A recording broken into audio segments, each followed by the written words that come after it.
Então, na aula de hoje, nós vamos falar de componentes do alimento. Inicialmente, eu gostaria de dizer o seguinte, que todo alimento, para ser analisado quimicamente, ele precisa ser pré-secado. E essa necessidade de pré-secagem, ela se dá em função de que a gente precisa primeiro conservar esse alimento, então a gente desidrata como uma forma de conservação. Depois, a gente precisa que esse alimento, na forma desidratada, ele facilita o processo de moagem. Então, o alimento pré-secado, ele permite que seja moído até partículas bem fininhas. E para isso, a gente usa moinhos, o moinho tipo martelo, né? ou então o moinho de faca. Na verdade, o moinho de faca, moinho tipo Wiley, ele é até melhor, ele tem várias peneiras. A gente usa uma peneira de 1 milímetro de espessura, e aí o material fica bem fininho, fica parecendo um talco, e aí ele pode ser analisado. Bom, inicialmente a gente precisa compreender o seguinte, que todo alimento ele tem uma porção de água, essa água pode estar livre ou não no alimento, né? E uma porção tirando a água que a gente chama de matéria seca. Então, uma vez completamente desidratado um alimento, ele pode ser compreendido como a sua fração seca ou matéria seca e a fração de água que é perdida durante a desidratação. É exatamente aqui na matéria seca que estão contidos todos os elementos químicos que compõem o alimento. Então, essa matéria seca, por sua vez, pode ser novamente subdividida. A gente pode tirar dela uma fração inorgânica que corresponde aos minerais, todos os minerais presentes no alimento. E o que sobra, tirando a fração mineral, o que sobra seria a fração orgânica. E esta fração orgânica é a fração que tem a propriedade de fornecer energia do ponto de vista nutricional no processo digestivo, ok? Então, essa fração mineral, ela é obtida através da queima desse alimento. A queima do alimento, ela incinera, ela decompõe, oxida a matéria orgânica, resultando, então, dessa queima a cinza, né?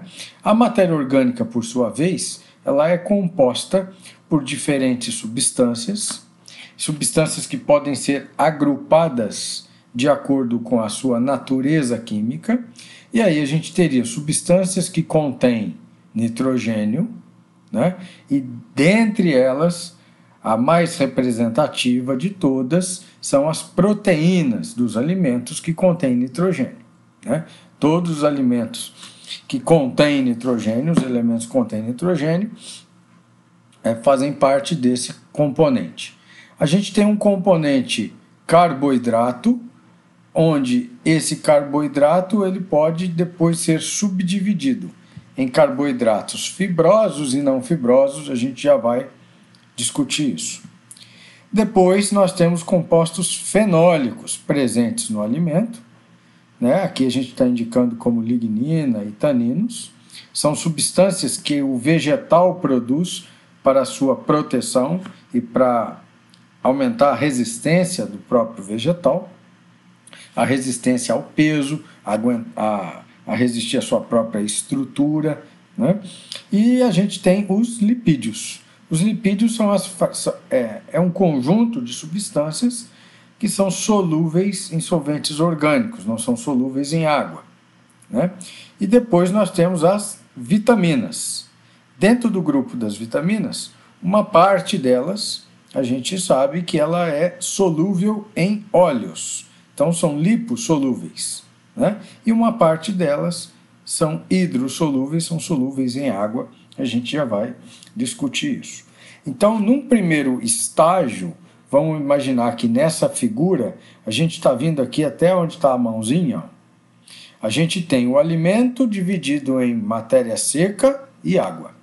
A matéria seca sendo subdividida em matéria inorgânica e matéria orgânica. Por sua vez, a matéria orgânica pode ser dividida em compostos nitrogenados, carboidratos totais, compostos fenólicos, lipídios e vitaminas. Ok? Então, essa seria uma primeira compreensão da subdivisão ou da análise centesimal, quer dizer, dos percentuais com que cada grupo de nutrientes estão distribuídos no alimento. Agora, a gente vai olhar para um texto, esse texto chamado Composição de Alimentos, onde a gente vai falar de uma metodologia, a metodologia chamada de Wende, proposta em 1864, lá na Alemanha, na Estação Experimental de Wende, onde essas frações foram inicialmente propostas e analisadas. Então, a matéria seca, a gente já falou que é exatamente a retirada ou a desidratação do alimento para posterior moagem e análise, né? Cabe lembrar aqui que esse processo de desidratação, para a obtenção da matéria seca, ele deve acontecer em duas etapas. Uma primeira etapa, onde é feita uma pré-secagem a 55 graus Celsius, não mais do que isso, por 48 horas. Às vezes, dependendo do material, 24 horas é possível já obter um peso constante. Então, a essa temperatura, ainda não há alterações marcantes na composição química do alimento, principalmente envolvendo reações entre carboidratos e proteínas. Então, quando a gente faz a pré-secagem a 55 graus, o que a gente objetiva é não alterar quimicamente o alimento original e submetê-lo a uma análise química ou bromatológica posterior. Uma vez pré-secado a 55 graus, uma pequena amostra pode ser levada à estufa a 105 graus por 4 horas para se medir a água residual que ainda tem nessa amostra.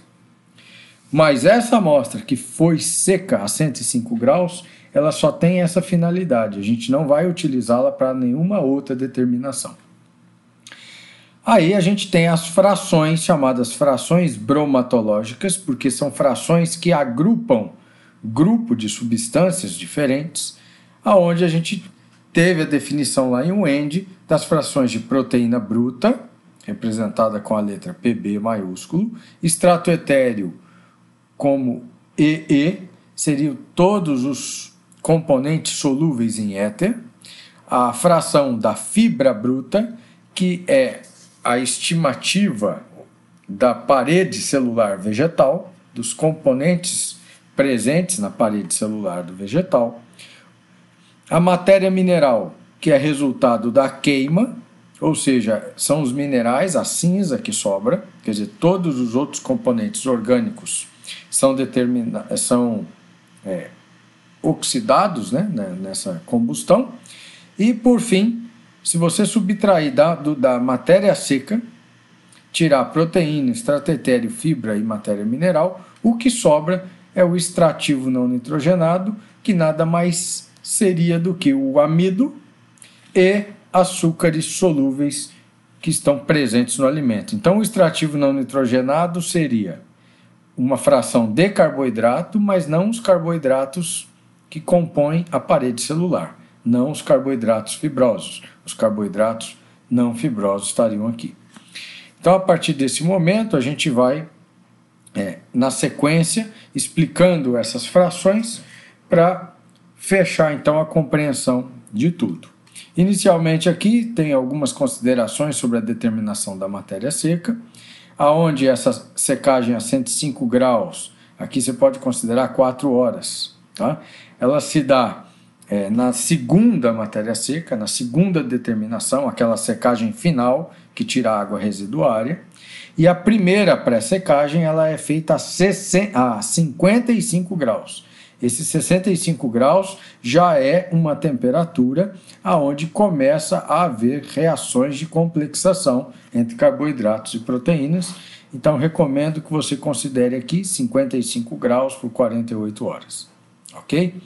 Aí, a determinação da fração extrato etéreo, para a gente falar dela, inicialmente ele traz aqui um esquema.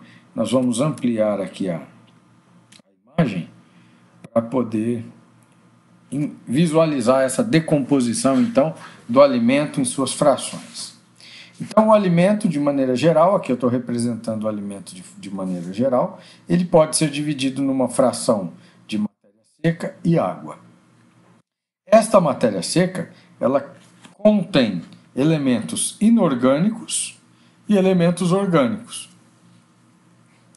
A fração orgânica da matéria seca pode ser, então, novamente subdividida em compostos que contêm nitrogênio e compostos que não contêm nitrogênio. Dentre os compostos que contêm nitrogênio, as proteínas são os principais. Aqui nos compostos que não contêm nitrogênio, a gente tem a fração que é solúvel em éter, portanto chamada de extrato etéreo, e a fração insolúvel, então em éter, que seriam os carboidratos. Os carboidratos, por sua vez, então podem ser divididos em carboidratos que fazem parte da parede celular vegetal e carboidratos que não fazem parte da parede celular vegetal. Aqui a gente teria os amidos e açúcares solúveis, e aqui a gente teria a celulose e a hemicelulose. Né? Ok? Então esse esquema ele é bastante didático para a gente compreender como que esse alimento pode estar ou deve ser constituído, pode estar sendo constituído, e a nossa investigação química e bromatológica ela vai seguir então essa modalidade de investigação. Então, diminuindo aqui, voltando ao extrato etéreo. O extrato etéreo ele é determinado com a lavagem da amostra com solvente orgânico, no caso o éter. Né? Então, todas as frações do alimento que forem solúveis em éter vai fazer parte, então, desse extrato etéreo. Né? Então, a gente tem os lipídios, a gente tem alguns pigmentos vegetais, como carotenoides, e a gente tem as vitaminas lipossolúveis. Então, dependendo do tipo de alimento que está sendo analisado, nem todo o extrato etéreo é composto apenas por lipídio. Pode existir uma fração de outro componente que seja solúvel em éter também. É uma fração rica em energia, a gente já viu e discutiu isso na sala de aula, que os lipídios eles são mais energéticos do que carboidratos e proteínas. Em média, isso dá 2,25 vezes mais energia. Né? E a superestimativa em alimentos ricos em ceras e pigmentos, porque ceras e pigmentos também são solúveis em alguns pigmentos, né? Clorofila, xantrofila, outros, são solúveis em éter e eles vão ser retirados, então, na fração extrato etéreo, mas, na verdade, eles podem não ter valor nutricional. Então, ele está sendo considerado na fração, mas nutricionalmente ele não tem esse papel energético. Né? Então, a gente tem que ter essa lembrança que, dependendo do que é analisado, nem todo alimento, nem todo o extrato etéreo do alimento é composto por lipídio. Aí vem a fração da proteína bruta. Como já dissemos em sala de aula, toda proteína ela é constituída por aminoácidos. Aminoácidos ligados entre si, e essa ligação química é chamada de ligação peptídica. A gente precisa lembrar também, lá da bioquímica, que uma proteína, para ser constituída, ela tem no mínimo 20 ou mais aminoácidos. Então, sequências menores do que 20 aminoácidos ligados entre si não se configuram numa proteína propriamente dita. São peptídeos. E aí, a gente pode ter inúmeros tamanhos de peptídeos presentes no metabolismo ou até mesmo nos alimentos. Então, a proteína, geralmente as proteínas são maiores, né? E a quantidade e a combinação dos aminoácidos na proteína determina o tipo de proteína que que a gente está falando. Então, o que a gente precisa considerar é que toda proteína ela tem aminoácido e o aminoácido tem um radical NH2, um radical amina na sua composição. Então, o aminoácido tem nitrogênio. Em média, em todas as proteínas, a gente tem 16% do peso da molécula da proteína sendo representado como peso molecular de nitrogênio nessa proteína. Então, se você dividir 100%, que é o peso de uma proteína, por 16%, que é a porcentagem de nitrogênio nessa proteína, você tem um fator de 6,25. Ou seja, se você quantificar a quantidade de nitrogênio presente num alimento e multiplicar por 6,25, você vai ter aproximadamente a quantidade de proteína nesse alimento. Né? Então, essa metodologia da proteína bruta, ela, na verdade, ela não mede a proteína diretamente. Ela é uma metodologia que quantifica o nitrogênio do alimento, multiplica esse nitrogênio por 6,25 para estimar a quantidade de proteína. Né?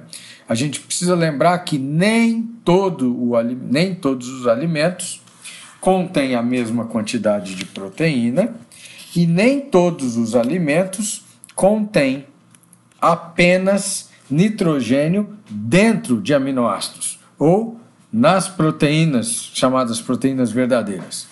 Então, a gente tem aminoácidos e peptídeos. Peptídeos são aminoácidos ligados entre si, mas numa quantidade menor do que a quantidade de aminoácidos para a constituição de uma proteína íntegra, né?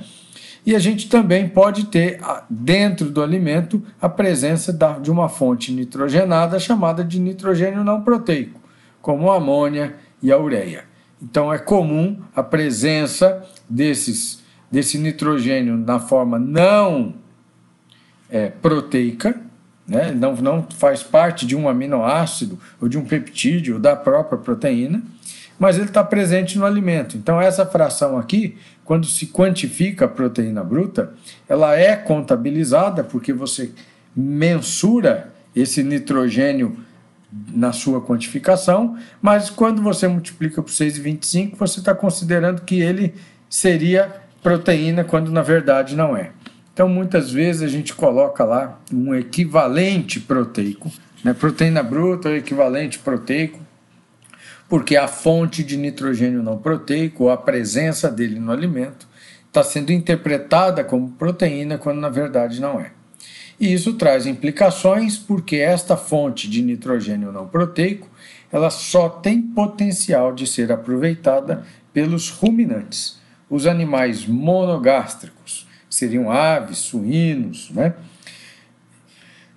E o próprio ser humano não tem a capacidade de aproveitamento dessa fonte nitrogenada, ok? Então, essa seria uma imperfeição da metodologia da proteína bruta, mas hoje a gente já tem metodologias complementares à determinação da proteína bruta, aonde a gente quantifica a quantidade de proteína solúvel e a quantidade de nitrogênio não proteico numa amostra de alimentos, ok? E aí a gente passa para a próxima fração bromatológica, chamada de fibra bruta. A fibra bruta, na sua origem, ela foi proposta como uma tentativa de medição dos carboidratos da parede celular.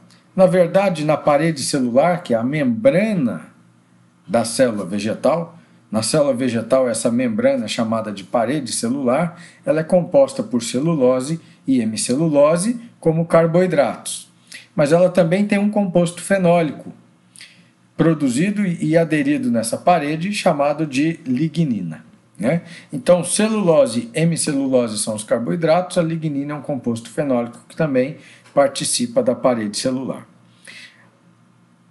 Ela é uma amostra, então a gente pega uma amostra e trata a amostra de alimentos com uma solução ácida e depois uma solução básica subsequente.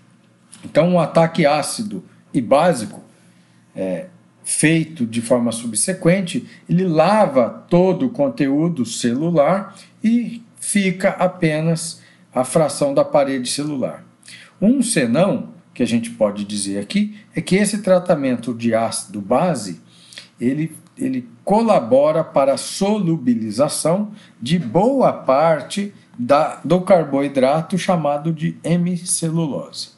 Então, essa hemicelulose sendo solubilizada em parte no processo, ela nos dá uma subestimativa da quantidade de fibra bruta ou de fibra do vegetal. Então, a fibra bruta ela é uma subestimativa da quantidade da fibra verdadeira ou da fibra real. Então, é um senão que a gente teria nesta metodologia, e a gente vai ver durante o curso que existe já novas metodologias para a aferição dessa parede celular, que é a metodologia da determinação pelo método dos detergentes, proposto pelo Peter Van Soest, lá da Universidade de Cornell.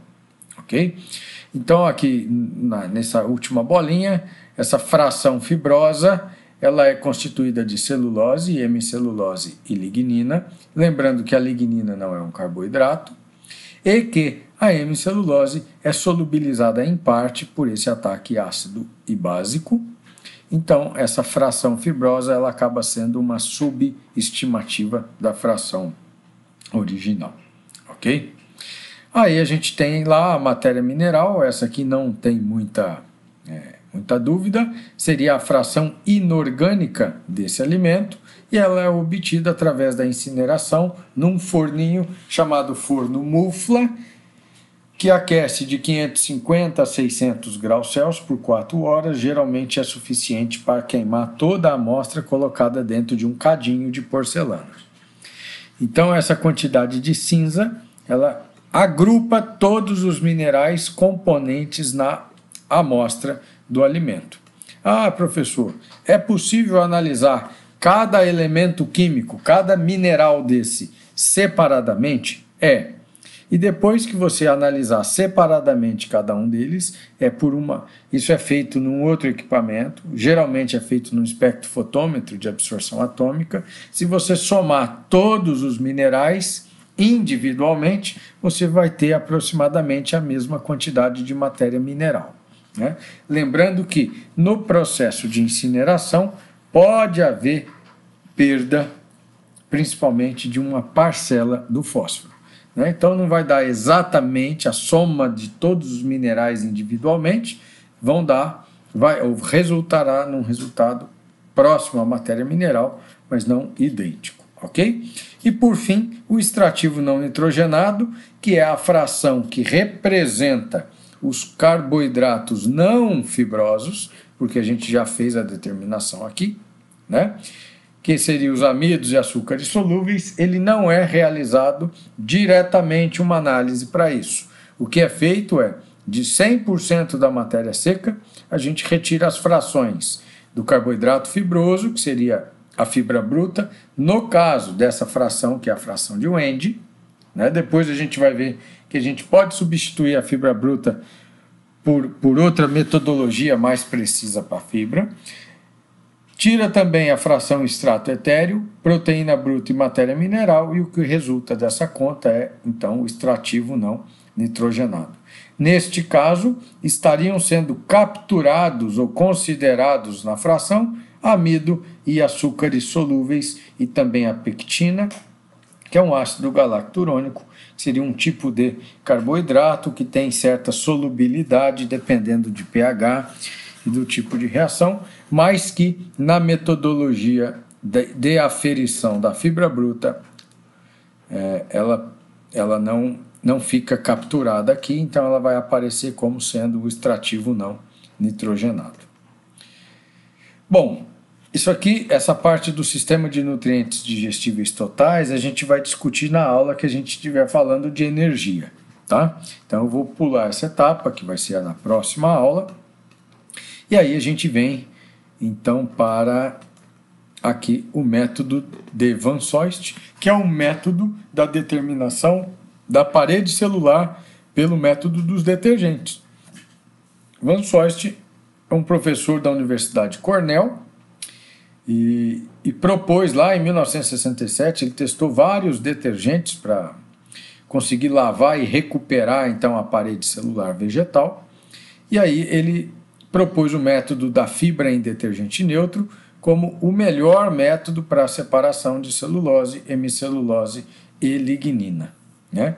Então a gente tem aqui toda a parede celular, a gente não tem solubilização de nenhum desses componentes da parede celular, então o FDN seria a metodologia em substituição à fibra bruta, ok? Também foi feito uma outra análise usando um detergente em pH ácido, né? Nesse caso, somente a celulose e a lignina ficam retidas, quer dizer, a hemicelulose ela é solubilizada. Então, quando a gente quantifica o FDA, a fibra em detergente ácido, né, e subtrai esse valor do FDN, o que a gente tem exatamente essa diferença aqui nos dá a hemicelulose. A hemicelulose é um carboidrato, e é um polímero de açúcares, mas açúcares de 5 carbonos e não de 6, como a celulose, né? A celulose é constituída de glicose, a hemicelulose de arabinose e xilose. Ok? Então, FDN menos FDA, a gente tem a hemicelulose, né? E o resíduo do FDA, tratado com permanganato de potássio ou ácido sulfúrico, nos permite estimar, então, o que a gente chama de lignina. A lignina é a fração residual do ataque ácido altamente concentrado, né, desse material do FDA. Então, seria a celulose e a lignina sendo reagida no ácido sulfúrico, o ácido sulfúrico solubiliza a celulose e o que sobra, então, é a lignina. Então, o FDA menos a lignina nos dá a fração de celulose da amostra. Estas frações, vou voltar aqui para o começo dessa página, essas frações, proteína bruta, extrato etéreo, fibra bruta, extrativo não nitrogenado e matéria mineral, são as frações que a gente chama de método de análise bromatológico de Wende. Então, as frações de Wende normalmente são as frações mais utilizadas, mais analisadas na análise de alimentos, né? Aí depois, como elas se agrupam grupos de substâncias, são chamados de frações bromatológicas, né? Então essas são as análises clássicas comumente feitas e visam obter informações dos alimentos de maneira geral, ok? E aí depois você pode estudar em separado quais são os minerais componentes aqui da fração mineral, aí você iria para um outro conjunto, uma outra metodologia, e seriam metodologias específicas para cada um dos minerais. Então a gente já estaria falando de análises químicas, propriamente dita. Então quando você lê lá num TCC de um colega, foi realizada análise química e bromatológica, significa que ele fez análise de elementos puros, como cálcio, fósforo, potássio, né, elementos isolados, e fez determinações das frações de alguma dessas frações de Wende.